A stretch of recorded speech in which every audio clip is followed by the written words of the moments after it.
तीन जादुई अंधी बहू। एक गांव में तीन बहनें रहती थी, सरिता, रेखा, रीता। वो तीनों अंधी थी और शादी को लेकर उनके घर वाले बहुत ही परेशान रहते थे। एक दिन उनके पापा माँ से, पता नहीं क्या होगा, इनके लिए कोई लड़के नहीं मिल रहे। एक बार अच्छे लड़के मिल जाए तो इनकी शादी करके टेंशन खत्म हो जाएगी। मैंने अपनी सहेली से बात की है, अब देखो कहीं लड़के मिल जाए तो। ऐसे ही कुछ महीने बीत जाते हैं। एक दिन उनके पापा की बीमारी के चलते मौत हो जाती है। उनकी मम्मी अब और भी परेशान रहने लगी। एक दिन सरिता से, जल्दी से खाना खा लो, मुझे काम खत्म करके सोना भी है। कल काम से जाना है कहीं। कहाँ जाना है माँ? कहीं नहीं, तुम खाना खा लो और सो जाओ। अच्छा ठीक है। इतने में फोन बजता है। माँ फोन पर बात करती है। कुछ देर बाद सरिता के पास आकर बैठती है और कहती है, कल मैं तुम्हारी मौसी के यहाँ जाऊंगी। क्यों, क्या हुआ? ऐसे अचानक से क्यों जाना है? तुम्हारे रिश्ते के लिए बात करने जाना है। अगले दिन वो सुबह जल्दी निकल जाती है। लड़के वाले रिश्ते के लिए मना कर देते हैं, ये कह करके कि तुम्हारी बेटी अंधी है। वो उदास होकर वापस आ जाती है। ऐसे कब तक तीनों बेटियां घर पर बैठी रहेंगी? इतने में सरिता वहाँ आ जाती है और अपनी माँ से कहती है, क्या हुआ माँ, आप मौसी के गए थे? लड़के वालों ने मना कर दिया। ये कहकर माँ रोने लग जाती है। रोने की आवाज सुन के रीता वहाँ आ जाती है। क्यों रो रही हो माँ? कुछ नहीं। तो रो क्यों रही थी? रोने के अलावा कुछ नहीं कर सकती। ऐसे ही और समय बीत जाता है, लेकिन तीनों की शादी के लिए कोई लड़का नहीं मिलता। और एक दिन उसकी माँ की भी मौत हो जाती है, जिससे उनको बहुत दिक्कतें आती है। एक दिन तीनों गांव के पंडित के पास जाती है। सरिता और पंडित से कहती है, पंडित जी, मम्मी पापा तो अब रहे नहीं, घर में कुछ खाने को भी नहीं है, हमारी कुछ मदद कर दो। तुम्हारी माँ तुम्हारी शादी के लिए लड़का ढूंढ रही थी, उसका क्या हुआ? लड़के वालों ने मना कर दिया। मैंने तो पहले ही तुम्हारी माँ से कहा था कि अंधी से कोई शादी नहीं करेगा। अंधी से शादी करके किसी को अपना काम थोड़ी बढ़ाना है। चलो दीदी यहाँ से, हमें इसकी मदद की कोई जरूरत नहीं है। तीनों बहनें रोते हुए वहाँ से वापस आ जाती है।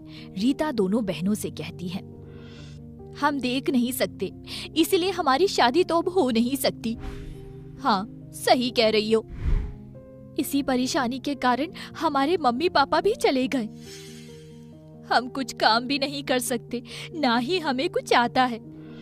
इससे तो अच्छा है हमें भी मर ही जाना चाहिए। सही कह रही हो दीदी। तीनों बहनें सुसाइड करने की सोच लेती हैं और नदी में कूदकर जान देने जाती हैं। जैसे ही वो नदी के किनारे पहुंचती हैं, वहां एक साधु बैठा हुआ था। वो इन तीनों बहनों को रोता देख के कहता है, क्या हुआ बेटी, क्यों रो रही हो? सरिता सारी बात साधु को बता देती है। साधु कहता है, तुम चिंता मत करो, सब ठीक हो जाएगा। मैं तुम्हें एक वरदान देता हूँ कि जिससे भी तुम्हारी शादी होगी वो बहुत धनवान हो जाएगा। धन्यवाद महाराज जी। लेकिन हमसे शादी करेगा कौन? तुम परेशान मत हो, जल्द ही तुम्हारी शादी हो जाएगी।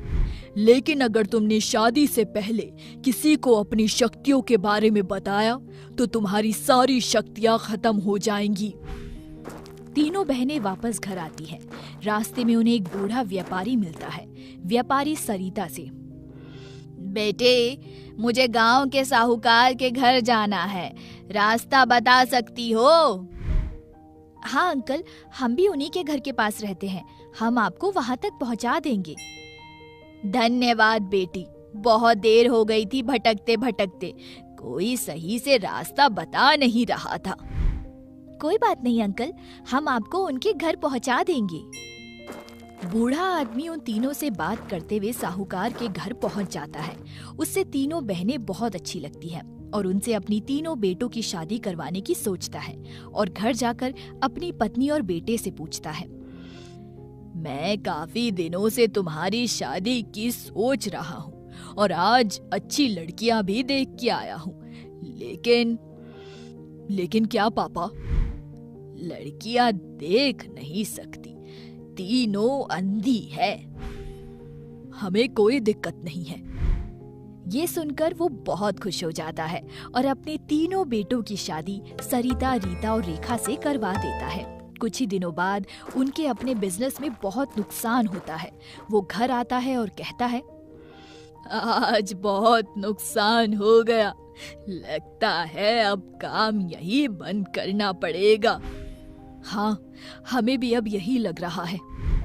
ये बात सरिता, रीता, रेखा सुन रही थी। वो तीनों आपस में बात करती हैं। हमें अपनी शक्तियों के बारे में बता देना चाहिए, जिससे हमारी मदद हो सकती है। हाँ दीदी, बता देते हैं। तीनों बहनें अपनी शक्तियों के बारे में बता देती हैं। तो उनके पति कहते हैं, तो हमें कुछ पैसे दे दो जिससे हम अपना नुकसान पूरा कर सके। ये सुनकर रेखा कहती है, हाँ अभी रुको। इतना कहते ही उसकी आंखों से बहुत सारा सोना आ जाता है। वैसे ही जादू से रीता की आंखों से हीरे और सरिता की आंखों से खाने का सामान निकलने लगता है। रेखा सरिता से कहती है, दीदी, खाने का क्या करेंगे हम? ये हमारे किसी काम का नहीं। हाँ दीदी, अगर कुछ मदद ही करनी थी तो पैसे देते, खाने के सामान का क्या करेंगे? दोनों बहनें सरिता का बहुत मजाक उड़ाती हैं। कुछ दिनों बाद रीता का पति सोहन रीता से कहता है, हमें एक कार ले लेनी चाहिए। हाँ, आने जाने में बहुत दिक्कत होती है। इतने में रेखा वहां आ जाती है और वो भी कार लेने के लिए कहती है और दोनों बहनें जादू से सोना और हीरे अपनी आंखों से निकालकर अपने पतियों को देती हैं और वो दोनों कार लेके आते हैं। ये देख के सरिता अपनी बहनों से कहती है, तुमने अपने लिए कार ले ली, एक कार मेरे पति के लिए भी मंगवा लेती। दीदी, खाने के लिए सामान के बदले कोई कार थोड़ी देगा। खाने का सामान किसी काम का नहीं है। ये सुन के सरिता बहुत दुखी होती है। वो सारी बात अपने पति अनिल को बताती है।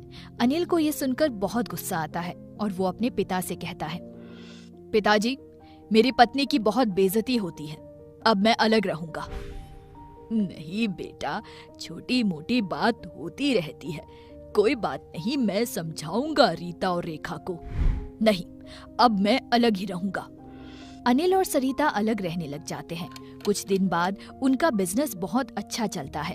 अनिल के पापा उसे कहते हैं, बेटा, मैंने मन्नत मांगी थी कि जब हमारा बिजनेस अच्छा चलेगा तो मैं परिवार के साथ माता के दर्शन करने जाऊंगा, तो तुम्हें भी साथ चलना पड़ेगा। ठीक है, हम जरूर चलेंगे। माता के दर्शन करने सब जाते हैं। मंदिर ऊंचे पहाड़ पर था, जहाँ गाड़ी से जाने का कोई रास्ता नहीं था। सब पैदल ही चलने लगते हैं। पहाड़ के काफी ऊपर जाकर रेखा को भूख लगती है। वो अपने से कहती है, अब मुझे बहुत भूख लगी है, कुछ खाने के लिए ले आओ। ऐसी जगह खाने का कुछ मिलना मुश्किल है, अब तो नीचे भी नहीं जा सकता। मुझे भी बहुत तेज भूख लग रही है। कुछ देर चलो, शायद आगे कुछ मिल जाए। चलते चलते सबको काफी देर हो जाती है, लेकिन खाने के लिए कुछ नहीं मिलता। रेखा और रीता दोनों की भूख से हालत खराब हो चुकी थी। अचानक से रीता बेहोश हो जाती है। ये सब सरिता देख रही थी। वो अपने पति को जादू से खाने का सामान लाकर देती है और कहती है, ये लो खाना, और सोहन को दे दो, कह देना कि रीता को खिला देगा। ठीक है, ये खाना रीता और रेखा को खिला दो। सोहन खाना रीता को खिला देता है। दीदी, मुझे माफ कर दो, मैंने आपको कितना कुछ बोला है, लेकिन मुझे ये समझ आ गया है कि किसी को छोटा नहीं समझना चाहिए। कोई बात नहीं बहन। रेखा भी सरिता से माफी मांगती है और फिर सभी एक साथ माता के दर्शन करने जाते हैं और खुशी खुशी जीवन जीने लगते हैं।